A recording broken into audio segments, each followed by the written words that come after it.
حضرت امام مالک کہتے ہیں میں غریب کا بیٹا تھا. اکثر دین پڑھنے والے غریبوں کے بیٹے ہوتے ہیں. امیروں کے بچے ایف ایس سی پڑھتے ہیں, بی ایس سی پڑھتے ہیں, ٹیکنالوجی پڑھتے ہیں. غریبوں کے بچے دین پڑھتے ہیں اور پھر امیروں کو ممبریاں ملتی ہیں. غریبوں کے بچوں کو اللہ ممبر عطا فرماتا ہے, مصلی رسول اللہ دیتا ہے. حضرت سیدنا امام ابو مالک فرماتے ہیں میں غریب کا بیٹا تھا اور میری 6-7 بہنیں, میں اکیلا بھائی تھا. آپ فرماتے ہیں میرے ابا جی فوت ہو گئے.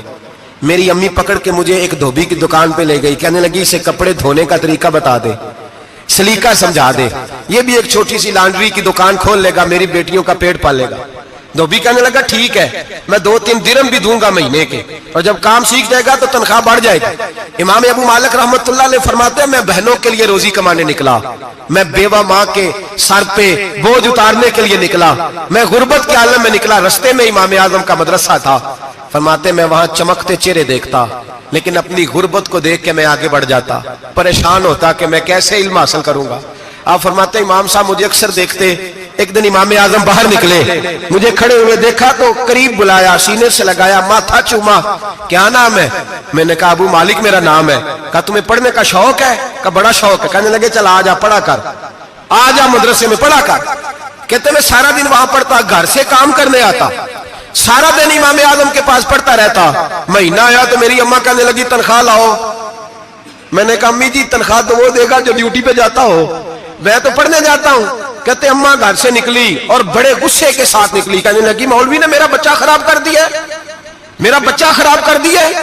میں کام پہ بھیجتی تھی, اس نے کس چکر میں ڈال دیا, مسلوں سے بھی کبھی پیٹ بھرا ہے, کام بھی تو کرنے چاہیے نا. کہتے امام اعظم کے سامنے کھڑی ہوئی. امام صاحب بڑے امیر کبیر آدمی, اربوں خربوں پتی تھی, اور پھر اتنے بڑے عالم فقیر, سارا بغداد, سارا کوفہ, سارا مصر سلوٹ کرتا ہے. بی بی آئی اور تیز جملے, عورتوں کا طریقہ ہوتا ہے. کہنے لگی مولوی تیری سفید داڑھی, تیرا اتنا نام, تجھے خیال ہی نہیں آیا میں بیوہ عورت ہوں, تو نے میرا بچہ خراب کر ڈالا, میری یتیم بچیاں روٹی کہاں سے کھائیں گی, مسئلوں سے بھی کبھی پیٹ بھرا ہے. کہتی اتنے سخت جملے کہے, پر قربان جاؤ امام اعظم سنتے رہے اور مسکراتے رہے. کہنے لگے میری غلطی ہے, میری غلطی ہے, میری غلطی ہے, بی بی بھول گیا تھا, غلطی ہو گئی. بی بی کہتے تیری امام صاحب سنتے رہے. جب غصہ اتر گیا تو کہنے لگے اماں تیرا غصہ اتر گیا ہے؟ اتر گیا ہے. کہنے لگے تیرا بیٹا بڑا نیک ہے, تیرا بیٹا بڑا لائق ہے, تو اسے پڑھنے دے. کہنے لگے چپ کر بے مولوی, یہ پڑھے گا تو میں روٹی کہاں سے کھاؤں گی. امام صاحب کہنے لگے مجھے بتائے گی تیرے گھر کا خرچہ کتنا ہے. اس نے ایک لفظ تو ہے 3 دینار کا, ایک روایت ایسی بھی لکھی ہے بزرگوں نے, کہنے لگی 40 درہم ہے. اور اماں کہتی میں نے جان بوجھ کے زیادہ بتائے, حالانکہ میں کناز کا خرچہ کرتی تھی, لیکن جب کھلا ڈلا کرے تو وہ والا خرچہ بتایا. میں نے کہا 40 درہم خرچہ ہے, تو دے گا؟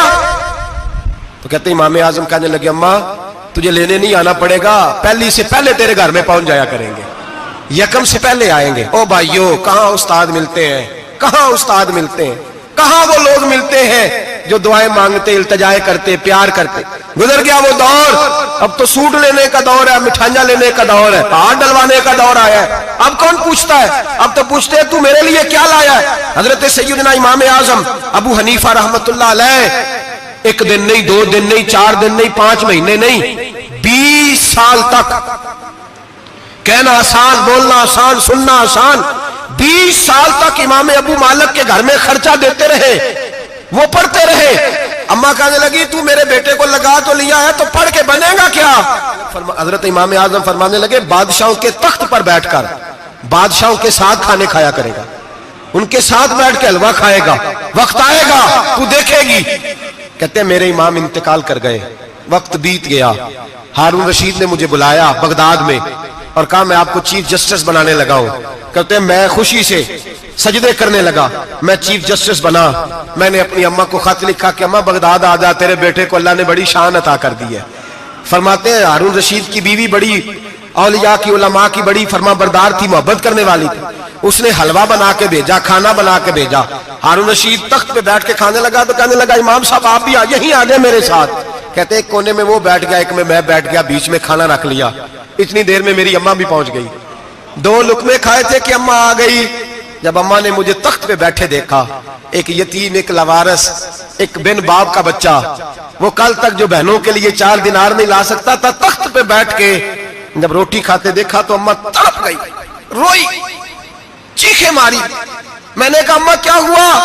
کہنے لگی بیٹا مجھے تیرا استاد یاد آ گیا ہے، اس نے کئی سال پہلے کہا تھا اسے دین کا علم پڑھنے دے، اسے فقیہ بننے دے، یہ بہت آگے جائے گا۔ دیکھ آج اللہ نے تجھے کتنی شان عطا کی ہے۔ کہا بیٹا یہ کمال تیرا نہیں، یہ امام اعظم ابو حنیفہ کا کمال ہے، یہ ان کا کمال ہے جنہوں نے تمہیں یہاں تک پہنچایا۔ میرے بھائی اپنی پوری زندگی حضرت امام اعظم ابو حنیفہ نے، آج تو اساتذہ کرام، اساتذہ مجھ سے ایک ٹیچر کہنے لگے حضرت جی دل نہیں لگتا، بے سکونی سی ہے، کچھ بتلائیں۔ تو میں نے کہا کلاس میں کوئی یتیم بچہ ڈھونڈ لیں، کوئی لاوارث بچہ ڈھونڈیں، اس کی وردی اپنے ذمہ لے لیں، کتابیں اپنے ذمہ لے لیں، اس کا خرچہ اپنے ذمہ لے لیں، روز جیب میں ٹافیاں ڈال کے جایا کرے کہ غریب کو دینی ہے، پر میں 2 مہینے یہ والا وظیفہ بھی پڑھ کے دیکھے، اللہ آپ کو سکون عطا کرے گا۔ یہ بھی کہنے لگے بڑی ٹھنڈک ہوئی ہے، بڑا سکون ملا ہے، بڑی تابعداری۔ میں نے کہا آپ لفظوں سے سکون چاہتے ہیں، وہ لوگ خدمت کر کے سکون لیتے۔ کوفے کا ایک امیر آدمی تھا، پھر غریب ہو گیا۔ غریب، غربت بڑی پریشانی ہے، بڑی پریشانی، بڑی آزمائش۔ غریب بیوقوف اس لیے ہوتا ہے کہ اس کی جیب میں پیسے نہیں ہوتے، غریب مجبور اس لیے ہوتا ہے کہ اس کے پاس ہوتا کچھ نہیں نا، تو ساری آزمائشیں کٹھی آ جاتی۔ غریب آدمی تھا، محنت مزدوری کرتا لیکن پوری نہ ہوتی۔ وہ کہتا ایک دن گلی میں ککڑی بیچنے والا آیا، تو میری ایک بیٹی تھی چھوٹی سی، باقی بچے بڑے تھے، چھوٹی ضد کرنے لگی، کہنے لگی ککڑی کھانی ہے، ککڑی۔ کہتے میں پریشان ہو گیا، دل ٹوٹ گیا، بیٹی نے سوال کیا ہے۔ فرماتے میں نے سوچا کس کے پاس جاؤں، کسی اور کے پاس مجھے سمجھ نہ آیا، میں سیدھا امام اعظم کے پاس چلا گیا۔ یہ شخص ہے جو مجھے دے گا بھی اور میرا پردہ بھی رکھے گا، مجھے دے گا بھی اور میرا، بولیے، میرا یہ پردہ بھی رکھے گا، یہ رسوا نہیں کرے گا، یہ فوٹو نہیں کھچائے گا، یہ فوٹو کھچا کے پہلے دن فیس بک پہ نہیں لگائے گا کہ میں غریبوں میں تھیلے بانٹ رہا ہوں، یہ اسی وقت اخبار والوں کو نہیں ملائے گا ایک تھیلا اور 6 اخباروں میں تصویریں، یہ اس طرح نہیں خیرات دے۔ حضرت امام اعظم کے پاس گیا تو فرماتے رش بہت زیادہ تھا، میں امام صاحب سے بات ہی نہ کر سکا، واپس آ گیا۔ امام صاحب نے بندہ بھیجا، فرمایا پتہ کر یہ بندہ کسی ضرورت کے لیے آیا تھا، رش کی وجہ سے بات نہیں کر پایا۔ کہتے واپس میرے پیچھے بندہ بھیجا، وہ میرے گھر تک آیا، گھر آ کے اس کو حالات کا پتہ چل گیا، واپس گیا۔ کہتے ہیں 3 تھیلیاں اشرفیوں کی بھر کے امام اعظم لائے اور خود آئے اور رات کے اندھیرے میں آئے اور مجھے تھیلیاں دے کے نا تو میرے آگے ہاتھ باندھ دیے۔ میں نے کہا حضور ہاتھ کیوں باندھتے ہیں؟ آپ فرمانے لگے یار دکھ اس بات کا ہے کہ تو میرا پڑوسی تھا اور تیری غربت کا مجھے پتہ ہی نہیں چلا، تو میرے علاقے کا تھا اور میں نے سوچا ہی نہیں، میرا اپنا تھا مجھے خیال ہی نہیں آیا۔ فرمایا معاف کر دے، میری شکایت نہ کرنا کہ یہ میری طرف توجہ نہیں کرتا تھا۔ علم بھی تھا، عمل کا نور بھی تھا، تقوی کا حسن بھی تھا، غریب کی مدد کا جذبہ بھی تھا۔ آج لوگوں پر مال کا فتنہ سوار ہوتا ہے، سب پر نہیں لیکن زیادہ لوگوں پر۔ جیسے جیسے مال آتا جاتا ہے ویسے ویسے عقل بھی آتی جاتی ہے، ویسے ویسے سیانے بھی ہوتے جاتے ہیں۔ کہتے ہیں وہ بھی کمائے وہ بھی کرے، میں تو ٹیکنیکلی بڑا ہوں، میں عقل مندی، میں بڑی نہ بہن کی فکر رہتی ہے، نہ بھانجوں کی فکر رہتی ہے، نہ رشتہ دار کی فکر رہتی ہے، نہ دائیں بائیں کچھ دیکھتے ہیں۔ لوگ جیسے جیسے پاورفل ہوتے جاتے ہٹتے جاتے، کٹتے جاتے، امیروں سے گرانے لگتے جاتے، آگے کی طرف دیکھتے جاتے۔ امام اعظم ابو حنیفہ رحمۃ اللہ علیہ نے ساری زندگی پیار کیا، محبت بانٹی، علم، فقاہت، تقوی، روشنی۔ آج لوگوں کو علم ہوتا ہے پر علم کا نور نہیں ہوتا، ہمیں بہت ساری باتوں کا پتہ ہوتا ہے پر وہ باتیں ہمارے لفظوں میں ہوتی ہیں، ہم اس کے حسن سے آگاہ۔ اور اگر میں یہ کہہ دوں کہ ہمیں ان باتوں پر یقین کامل نہیں ہوتا، کہہ رہے ہوتے ہیں، ہم سمجھتے ہیں، بڑی باتیں کرتے ہیں، لیکن ان باتوں کے پیچھے جو عمل کا جذبہ ہے وہ پھیکا ہوتا ہے۔ امام اعظم ابو حنیفہ رحمۃ اللہ تعالی علیہ جتنے بڑے عالم تھے اتنا ہی بڑا خوف تھا اللہ کا دل میں، اتنا ہی بڑا خوف تھا۔ ایک آدمی کہتا ہے میں نے امام صاحب سے مسئلہ پوچھنا تھا، میں نے عشاء کی نماز امام صاحب کے پیچھے پڑھی، کتنی لوگ باتیں سنتے ہیں، اس کا اثر کتنا لیتے ہیں، لیکن امام صاحب رحمۃ اللہ علیہ کا طریقہ کیا تھا؟ کہتے میں نے امام صاحب کے ساتھ نماز پڑھی مسجد میں، تو قاری صاحب نے قرآن پڑھا، اذا زلزلت الارض زلزالہا واخرجت الارض اثقالہا، فرماتے ہیں آخری 2 آیتیں پڑھی، فمن یعمل مثقال ذرۃ خیرا یرہ ومن یعمل مثقال ذرۃ شرا یرہ۔ اللہ فرماتے ہیں میں قیامت کے دن تیرے ذرے ذرے کا حساب کروں گا، ذرہ برابر نیکی ہوئی تو تیرے سامنے آئے گی، ذرہ برابر گناہ ہوا تو تیرے کس کے برابر؟ جی وہ کتنا ہوتا ہے؟ ریت کا 1 ذرہ، اس کے برابر بھی گناہ ہوا تو تیرے سامنے، یہ اللہ کہہ دیا ہے، تو ایسا انشاءاللہ ہو کے رہے گا۔ اللہ ایک دفعہ دکھائے گا، دعا فرمائے اللہ ہمیں معافی عطا فرمائے، اللہ ہم سے درگزر فرمائے، اللہ ہمیں بخشے ہوئوں میں شامل فرمائے۔ یہ آیت امام صاحب نے سنی تو کہتے ہیں میں نمازی سارے چلے گئے تو امام صاحب بیٹھے اور یوں نہ اپنی داڑھی پکڑ لی, چراغ ٹمٹما رہا, کہتے ہیں داڑھی پکڑ لی اور امام صاحب بیٹھے. میں نے کہا کہ کسی محویت کے عالم میں ہے, سوچ میں, چلے میں تھوڑی دیر میں آتا ہوں. کہتے ہیں میں 2 گھنٹے کے بعد آیا تو امام صاحب ایسے بیٹھے ہیں داڑھی پکڑی ہوئی. میں نے کہا ٹھہر کے آتا ہوں. میں پھر 1-1.5 گھنٹے کے بعد گیا تو ویسے ہی بیٹھے. کہتے ہیں تہجد کا وقت ہو گیا, میں مسجد میں گیا تو چراغ ٹمٹمانے لگا, ختم ہونے کے قریب آ گئے. امام صاحب بیٹھے ہیں. اب میں نے دیکھا کہ آنکھیں آنسوؤں سے بھری ہوئی ہیں اور اپنی داڑھی پکڑ کے کھینچ رہے ہیں اور کہتے ہیں یا اللہ تو اگر ذرے ذرے کا حساب لے گا تو ابو حنیفہ تو الجھ جائے گا. اے اللہ تو ذرے ذرے کے بارے میں پوچھے گا تو میں تو نہیں جواب دے سکتا. خدا بندہ اس طرح کر, میرے ان سفید بالوں پہ رحم کھا. اے اللہ میرے بڑھاپے پہ مہربانی فرما, مجھ سے نہ ذرے ذرے کا پوچھنا, میں بڑا کمزور ہوں, میں نہیں جواب دے سکتا. مولا مجھ سے درگزر والا معاملہ کر. کہتے تڑپ رہے امام صاحب. فجر کی اذان ہوئی تو امام صاحب نے دائیں بائیں دیکھا, میں پیچھے کھڑا تھا. میں نے کہا حضور ساری رات ہی گزر گئی, آپ ایک آیت سن کے پریشان رہے اور میں روزانہ 20 تقریریں سنتا ہوں, درجنوں حدیثیں سنتا ہوں, مجھے تو اثر نہیں ہوتا. آپ فرمانے لگے مجھے تیرے معاملے کا نہیں پتا, لیکن مجھے اگر تو نے دیکھ لیا ہے تو کسی کے ساتھ ذکر نہ کرنا مجھے. اور فرمانے لگے پھر تو نیک آدمی ہوگا, تجھے نہیں خیال آتا, تو میں تو جانتا ہوں من آنم کے من دانم, پتہ سارا ہے سردار دو کی تیانا, میں تو جانتا ہوں نا, مجھے خبر ہے, لہٰذا میں نہیں حساب دے سکتا, تیرا نہیں مجھے پتا. جتنا میرے بھائی علم زیادہ اتنا خوف بھی. حضرت عبداللہ ابن مسعود فرماتے ہیں زیادہ باتیں کرنے والا عالم نہیں ہوتا, اللہ سے زیادہ ڈر جانے والا عالم ہوتا ہے. جو آدمی لمبی چوڑی گفتگو کرے وہ فقیہ نہیں, وہ اللہ سے ڈرنے والا نہیں, بلکہ جس کو وہ بات کرے تو تھوڑی کرے, ڈر کے کرے, خوف کے ساتھ کرے. اللہ کی خشیت جس کے دل میں ہو وہ بڑا عالم ہوتا ہے. حضرت امام اعظم ابو حنیفہ رحمت اللہ علیہ مالدار تھے اور اپنے مال میں سے حصے نکالتے تھے. امام صاحب فرمایا کرتے تھے میں نے چند 1000 درہم رکھ دیے. حضور کس لیے؟ فرمایا لوگوں کو قرضہ دینے کے لیے. نبی پاک صلی اللہ علیہ وسلم نے فرمایا قرضہ لینے والے کو منع کیا ہے, فرمایا قرضہ ایک قید ہے, بغیر مجبوری کے نہ لینا. اب لینے والے بھی احتیاط نہیں کرتے, فٹافٹ قرضے کے پیچھے بھاگتے. بڑی مجبوری ہو تو قرضہ لیں, فرمایا مقروض قیدی ہوتا ہے, قرضہ لینے سے بچو. اور دینے والے کو کیا کہا؟ فرمایا اگر سامنے والا تنگ دست ہو نا, تنگ دست, تو اسے مہلت دو. جتنی تم مہلت دو گے اللہ اتنے پیسے روز صدقہ کرنے کا ثواب عطا فرمائے گا. اگر تنگ. ایک صاحب مجھے کہنے لگے, میں نے رمضان شریف میں نا قرضے کے حوالے سے یا کچھ عرصہ پہلے کسی موقع پر قرض کے حوالے سے کو بات کی.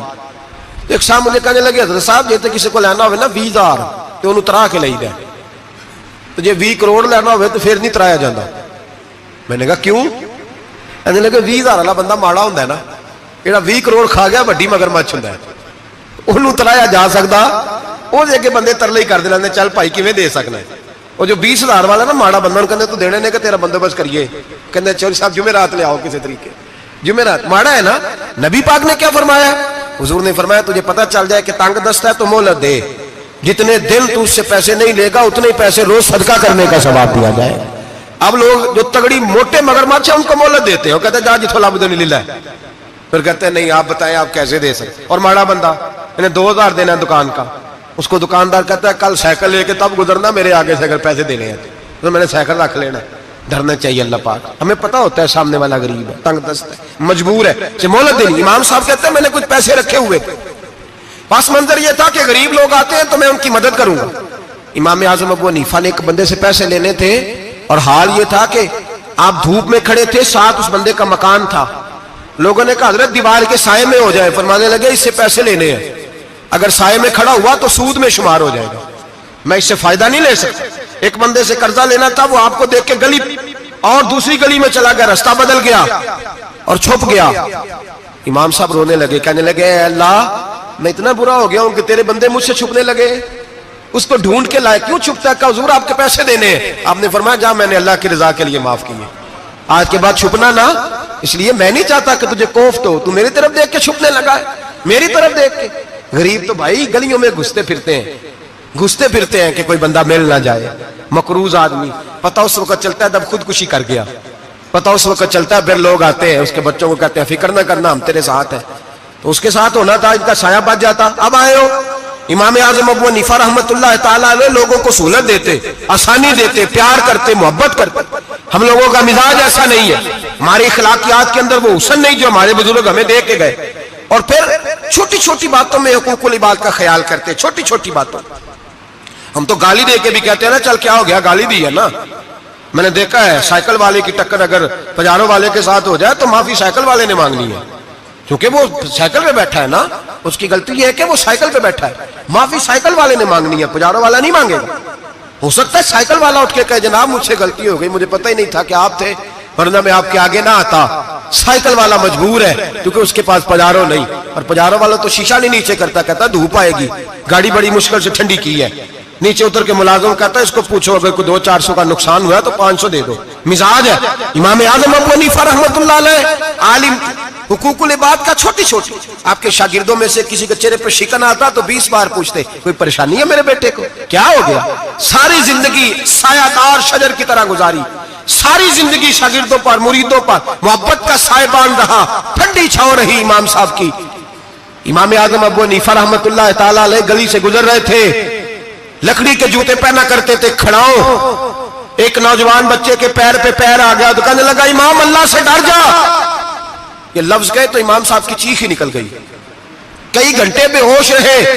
لوگوں نے کہا حضور کیا ہوا؟ فرمانے لگے تم نے سنا نہیں, چھوٹے چھوٹے جوان بھی کہتے ہیں کہ ابو حنیفہ اللہ سے نہیں ڈرتا, اللہ کی مخلوق کہتی ہے نہیں ڈرتا.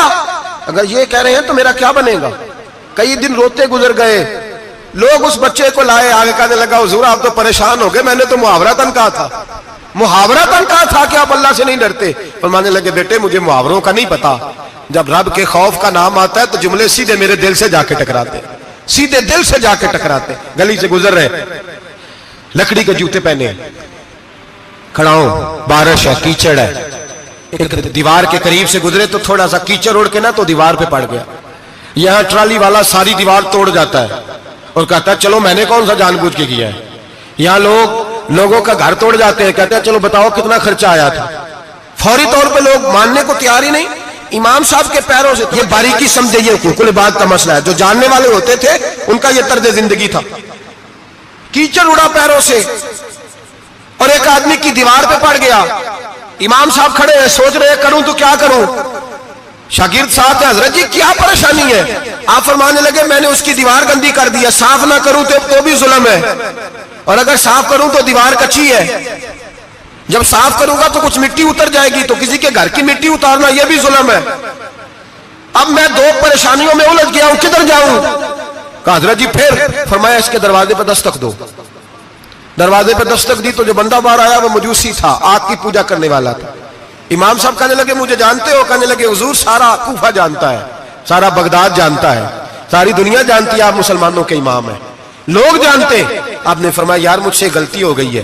وہ کیا؟ آپ فرمانے لگے میں اپنے انداز میں گزر رہا تھا, بوڑھا آدمی ہوں, خیال نہیں آیا, تھوڑا کیچڑ اڑ کے تیری دیوار پہ لگ گیا ہے. میرے بھائی یہ کوئی فرشتے تھوڑی تھے, یہی زمین پہ بسنے والے لوگ, احتیاط والے لوگ تھے. ہم لوگوں نے پتہ نہیں اپنا مزاج اتنا سخت کیوں بنا لیا ہے. کتنے لوگوں کو لتاڑ کے, کتنی پگڑیاں اچھال کے, کتنے حقوق العباد ضائع کر کے بھی ہم اسی طرح کے مطمئن ہیں. کہاں سے تسلی لاتے ہیں ہم, کہاں سے اپنے آپ کو ٹھنڈک دیتے ہیں, کیسے اپنے آپ کو ہم سکون دے لیتے ہیں کسی کو تکلیف دے کے. کس طرح سکون کی نیند آتی ہے جب کوئی پریشان ہوتا, کیوں ہمارا دل پتھر ہو گیا. اعلیٰ حضرت فرمایا کرتے تھے جا کسی سے جا کے علاج کرا, تیرے سینے میں جو دل دھڑک رہا ہے وہ سخت ہو گیا, جا کسی سے جا کے اس کی دوائی کھا, تجھے خیال ہی نہیں آتا تڑپتے لوگوں کو دیکھ کر, جا کے علاج کرا. اگر ایسے ہی مر گیا تو حالات تیرے حق میں اچھے نہیں ہوں گے.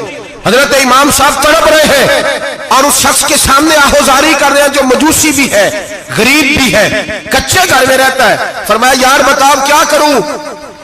امام صاحب باتیں کر رہے ہیں تو وہ آدمی حیرت میں کھو گیا, کبھی دیوار دیکھتا, کبھی اپنا آپ دیکھتا, کبھی امام صاحب کو دیکھتا, دائیں بائیں دیکھتا, پسینے آنے لگے, پتہ نہیں کیا سوچوں کا مد و جزر چلنے لگا, کہاں بات گئی, کہاں تک اس کی سوچ گئی, کہاں پلٹ کے آئی. کہنے لگا امام صاحب میں تو چوک میں رہتا ہوں, روزانہ پتہ نہیں کتنی گاڑیاں مٹی برسا جاتی ہیں, کبھی کوئی نہیں آیا, آپ کو کیا ہوا؟ آپ فرمانے لگے مجھے کسی کا نہیں پتا, مجھے تو میں نے جو قرآن حدیث پڑھا ہے مجھے تو ڈر آ رہا ہے, مجھے بتا تو معافی دیتا ہے کہ نہیں, تیری دیوار صاف ہوگی کہ نہیں. کہنے لگا حضور دیوار کو چھوڑے, پہلے کلمہ پڑھائے, میرا دل تو صاف کر دے. کہنے لگا اتنا میٹھا دین, اتنا پیارا دین, اتنا خوبصورت دین کہ غریب کی دیوار پر کیچڑ لگ جائے اور آپ کو اتنی تکلیف ہو, میں اس دین سے دور کیوں ہوں. یہاں روز یورپ کہتا ہے کہ مسلمان جھوٹی شادیاں کرتے ہیں, دنگا فساد کرتے ہیں, نیشنلٹی لینے کے لیے جھوٹ بولتے ہیں,